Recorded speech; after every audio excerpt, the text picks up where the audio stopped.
Fellow Kenyans, let me start by this proverb which says that as you make your bed, so you must lie on it. Why am I saying this? I'm saying this because William Samoei Ruto thought that he was doing the right thing without knowing that it was a trap. Now, he really focused on how he can impeach Rigathi Gachagua, bring in Kithure Kindiki, and life goes on. So let me start by asking this question to Kenyans, those who have been supporting the impeachment of Rigathi Gachagua, those who have been supporting Kithure Kindiki being sworn in as the deputy president, and those who have been supporting what William Ruto is doing, thinking that maybe it's the right thing to do.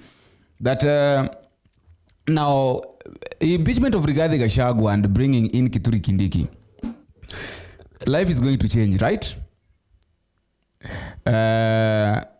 Airport will not be sold, right? The Shah and the Chief. Now, talking about the health sector. Health sector, things will change. Now, talking about education. Education, people will go. It will go back to normal core, whereby education will be free. We have got new deputy president, and we know that the former deputy president was a bad person. He's the person who was preventing William Ruto from doing his work. According to William Ruto was saying that he has been alone for the past 2 years. That is what he told Kithure Kindiki during his swearing in. That my brother and my friend Kithure Kindiki, welcome to the government, and I hope I will not be lonely the way I have been for the past 2 years. Now, Rigathi Gachagua served with William Ruto for the past 2 years. There are a lot of things that William Ruto wanted to do which Rigathi Gachagua did not feel like they're supposed to be done. So they were in the government. Rigathi Gachagua with William Ruto were in the government. But in as much as they were in the government, one being the president, one being the deputy president, the other one, there was also, the other one was the opposition of the other. So Rigathi Gachagua was opposing William Ruto. And I think that is what made William Ruto feel like, no, I'm not safe with this guy. Because whenever I say what I feel like I need to do, this guy is against it. So what I can do is very simple. Let me eliminate this person. And now when this issue of eliminating, and this issue of doing away with the, when you talk about eliminating, it means killing. When this issue of impeaching Rigathi Gachagua came up, a lot of people started talking about it. The public participated in it, and they were saying that there's no need of only impeaching one person. If they decided that they need to go, then all of them should go home. That is why now the narrative of Kufa Makanga Kufa the River came in. People knew very well that if they are going home, all of them should go home. But what happened? The pressure was too much, the pressure was too high, and then it came to a point that now they said that they cannot impeach both of them. One needs to go, and the only person that needs to go is Rigathi Gachagua. Money talks. Money talked, as we all know. People were paid money, the members of parliament were paid money, the senators were paid money. According to them, they were exposing it now that they were paid money. And then Mutuse was there, being supported by Mutua. These things now, there's nothing that is happening in darkness that cannot be revealed on a broad daylight. Mutua pushed Mutuse. Mutuse took the motion to parliament. The parliament passed that Rigathi Gachagua should be impeached. It went to Senate. Senators voted yes for the impeachment. It went to court. Now the court said that Rigathi Gachagua, that Kithure Kindiki, even though Rigathi Gachagua went to court, preventing Kithure Kindiki from being sworn in as deputy president, the three-judge bench court decided that they have afflicted the case, and therefore Kithure Kindiki should be sworn in as deputy president. That is just a narrative that everybody knows. And then on Friday last week, Kithure Kindiki was sworn in as the deputy president. So basically, today being a Monday, today is the first day of the new deputy president on a normal days of work to be in office. That is not all. Rigathi Gachagua I've said congratulations William Ruto and told him that let him just now work for people. But at the end of the day, people are waiting for him in 2027. Now, the reason why I'm talking about all these things is because, and that is why I've started by saying that as you make your bed, so you must lie on it. William Ruto was very happy thinking that maybe all will end well with him. He brought in the people of ODM. They engaged in impeaching Rigathi Gachagua. They thought that it will end there. You know, nothing happens for free. Nothing is for free in this world. Nothing is for free.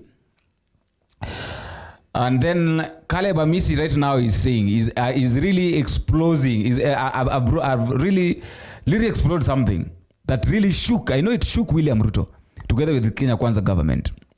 That during the impeachment of Rigathi Gachagua, he asked Raila Odinga that why are we involving ourselves in a fight that is not ours? What people want, what people are saying, is that all these people should go home. It is not that one person should go home and leave the other in office. If they're going home, all of them should go home.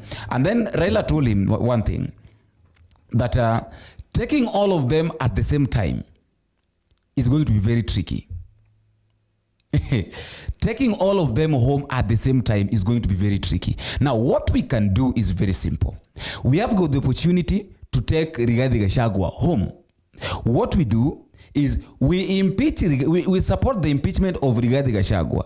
After Rigathi Gachagua will have been impeached and gone home, it will now be very easy for us now to deal with one person, that is which is William Ruto. Because okay, sasa tunataka wakati tumetoa mmoja wake, mimi ni mmoja ambaye tulipiga kura ya yes ili Gachagua aende nyumbani. Sasa wale walikuwa wanakataa ati tusipige kura ya yes, ndio huyu alipiga, ndio huyu mmoja wao, ndio huyu amefika. Mimi niliuliza baba, sasa tunaenda kufanya vita za wengine? Sisi tulikuwa nataka hao wote waende nyumbani, wewe unatutuma kuenda kuingilia kwa vita za wengine? Baba akasema kama mlikuwa mnataka wote waende nyumbani na mmoja ndio huyu amejitokeza, simfukuza huyu kwanza rais, alafu tuandamane na huyu mwingine. Kwa sababu wakiwa pamoja sio rahisi kuwapeleka, si ndio? Sasa tumetafuta mmoja tumepeleka. Huyu mwingine achunge bwana. Amebaki bila nguo, kila kitu. Achunge sana.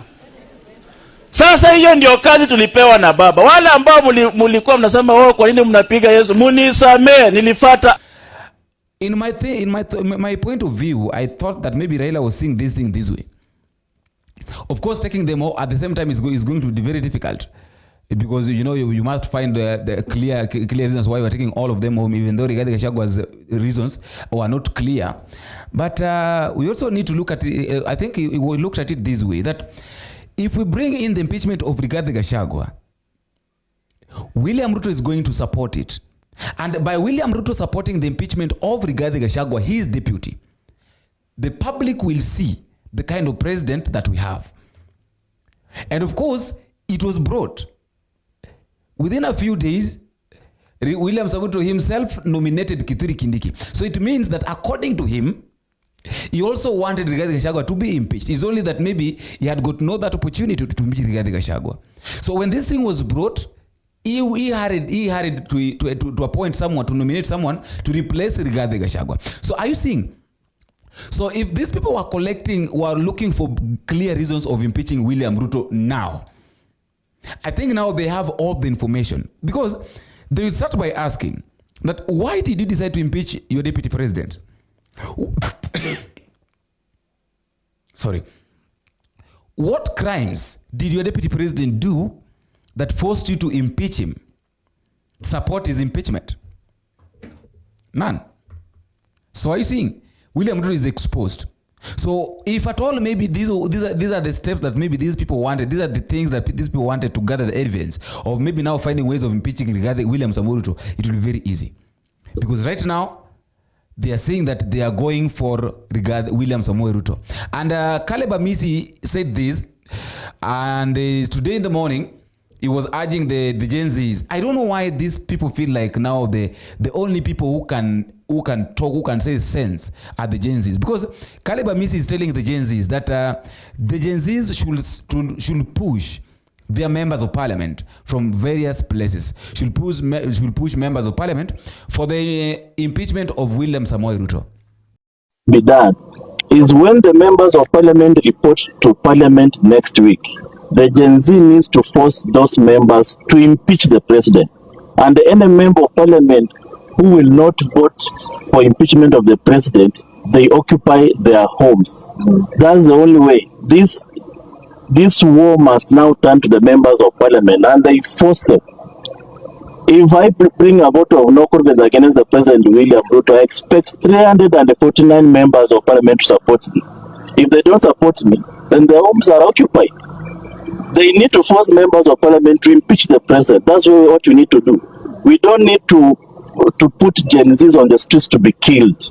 When we have a National Assembly to do what Gen Z are supposed to do, the Gen Zs have given us a platform. Now what is remaining is the members of parliament to do the rest. Let us not put our children on the streets to be killed when we have members of parliament who have the responsibility to. But I've been having a question that, okay, in as much as the Gen Zs are going to push the members of parliament for the impeachment of William Samoei Ruto, what are the reasons? Who is going to take that motion to parliament? Will the Gen Zs themselves take that motion to parliament? They will not. There's this senator from Kitui. Manzo said something that he wants to push for the impeachment of William Ruto. We are still waiting for that. After all, guys, that is all for today. Let me also, okay. Now, one thing I know that things are not going to be very easy. That is according to me. Things are not going to be very easy, especially for William Ruto after impeaching Rigathi Gachagua. Because, okay, he was thinking that, according to him, he thought that maybe impeaching Rigathi Gachagua is going to be very easy after impeaching Rigathi Gachagua. Things are going to move on as normal. But now he did not know that now is when now we've landed into bigger and bigger problem. He has landed himself into a bigger problem that it will be very, very difficult for him to get out of that problem. After all, guys, that is all for today. Let me also know what you think in the comment section. But just a reminder, please, if you're watching this video for the first time, you can tell me what you think, where you're watching this video, and how these videos are reaching you at the comment section. You can also tell me where you're watching this video. If you're within the country, you can tell me which county are you watching us from. And if you're outside the country, it's also good to tell me which country are you watching us from. Thank you for those who are coming from Germany, for those who are coming from Tanzania, those who are coming from United States, those who are coming from Iraq, from Arabic area. Thank you very much. May God bless you. Those who are coming from Egypt, those from Sudan, and my friends from Uganda and Tanzania. I really appreciate your support. I cannot take it for granted. Thank you very much. Those who are supporting from Portugal, I really appreciate your support. Thank you very much. Keep on coming, and thank you very much. Until we meet again in the next video, if it is possible, I've been your host, Boniface Owino. Bye bye.